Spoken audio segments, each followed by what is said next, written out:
தொல்லை இரும்பிறவிச் சூழும் தளை நீக்கி அல்லலறுத்து ஆனந்தமாக்கியதே எல்லை மறுவா நெறிகளிக்கும் வாதவூர்யம் கோன் திருவாசகம் என்னும் தேன். நமச்சிவாய வாழ்க, நாதந்தாள் வாழ்க, இமைப்பொழுதும் என் நெஞ்சில் நீங்காதான் தாழ்வாழ்க. கோகழியாண்ட குருமணி தந்தாள் வாழ்க, ஆகமம் ஆகி நின்று அன்னிப்பான் தாழ்வாழ்க.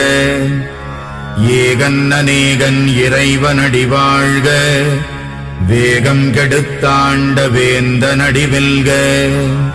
புறப்பருக்கும் பிஞகந்தன் பெய்கழல்கள் வெல்க, உரத்தார்க்கு சேயோன் தன் பூங்கடல்